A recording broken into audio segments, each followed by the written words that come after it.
excuse me, the Couch Hustler. 8513 Sergeant, deal number 18. This one's is quite the memorable one. This was the first one I ever bought from another realtor. Literally, like the owner was a realtor. 8513 Sergeant Way. Also, my son was just born on this one, so it was kind of a stressful time, a happy time, stressful time. If you've ever had children, it's kind of stressful in the beginning, especially when you haven't had a child in many years. My firstborn is 27, is going to be 27 years old, so it's a big old gap there for me, and at that time. Anyways, my son was born, ended up finding this deal, and a very nice area of Bakersfield. Picked it up for about $180,000, I remember, and sold it for $230,000. Not a whole lot done to it. Maybe just like new carpet and some paint. And the lady that I bought it from, man, she wasn't a very nice lady. It was weird. And she switched. So she was a nice lady when I first met her. And then she was a realtor, and I don't know what happened with her, but for some reason, she just got really mean with me. I don't know if maybe she just suffering from something. I don't know what was wrong with her, but man, she got really mean with me.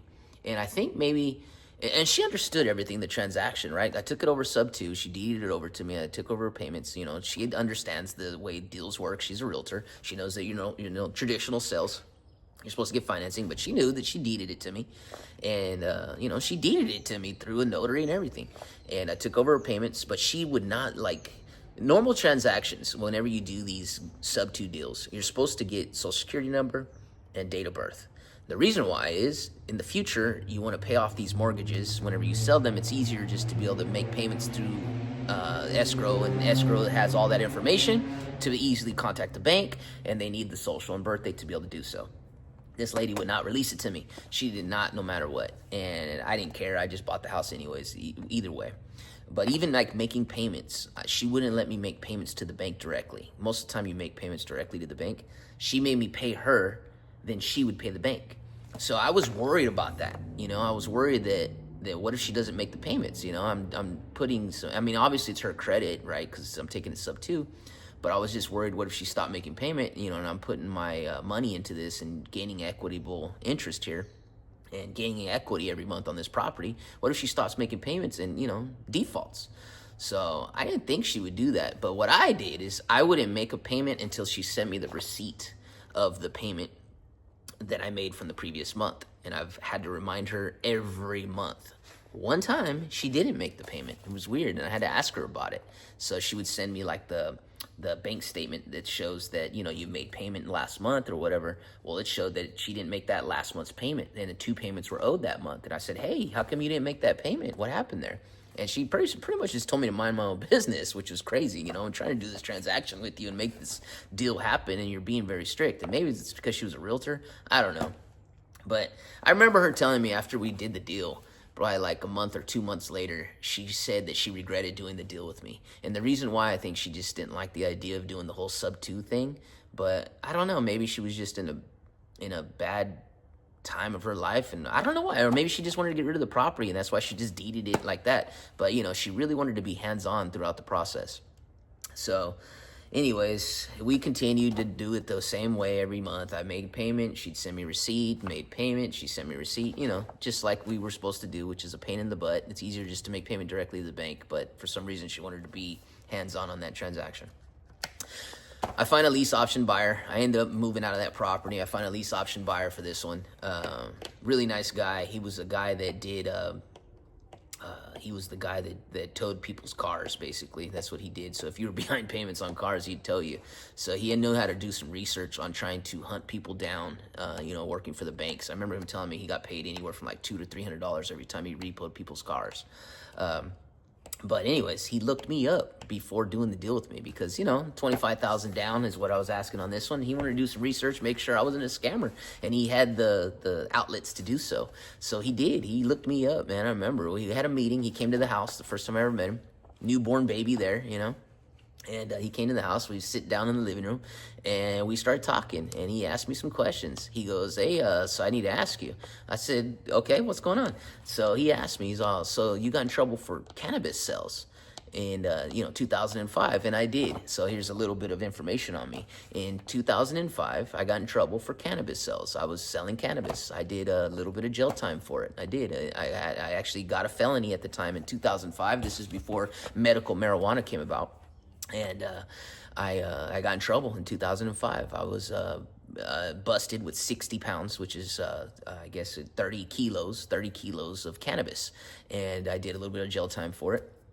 And it's a whole nother story I can get into later in a whole nother way, because it had affected my real estate license, which I got back since, I had to go to court and things like that. But just opening up a little history on me, just to let you know where I came from.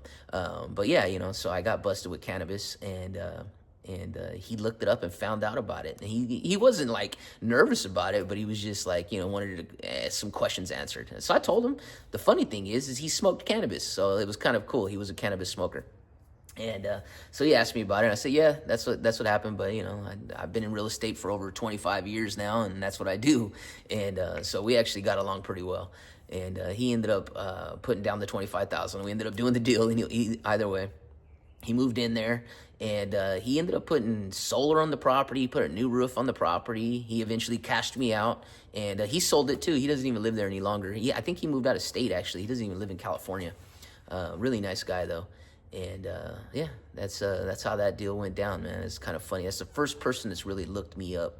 I've had people look up deeds on properties, because it's kind of public record, just to verify that I'm the legit owner of these properties. Because I'm taking large down payments, $25,000, $30,000 down from people. So they want to make sure they're not getting scammed. But I am a licensed agent in California. You can look me up, and I'm all over social media and Google. You can just Google me and find out information about me. But this is the first person that's ever really looked up my back history to see who I am. And, I didn't have nothing to hide. I told them what was up. So laws have changed since, Cannabis is now legit in California, and I believe all states of the United States, maybe a few other ones that aren't. But, since Prop 64 and Prop 215 all passed, cannabis is like nothing else, if anything, it's like alcohol these days. So a little bit of story on that one. 8513 Sergeant Way. That's how that deal went down. It was an interesting one. I was happy to be out of that deal too. Let me tell you, after he paid me off, and he was cool, but man, paying her off and getting her out of the way was such a stress reliever. God, she was just so mean. I don't know why she was like that. Especially being an agent. And she knew what she was doing, deeding the property over, and just being such a headache throughout that year of my life and 2 years of my life with my newborn son that was born. And having to deal with her headaches.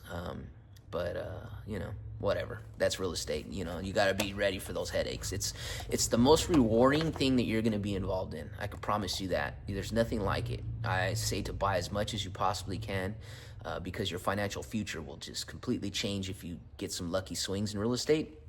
But I promise you, it will be the most stressful times of your life too. I have so much stress sometimes that I don't know what to do. And it probably goes back to some of the, the other videos that I talked about. You get a lot of stress dealing with people, and dealing with people's money, basically, in people's homes. So it is definitely a very stressful industry, but it is a very rewarding industry. I don't know what else that I would do.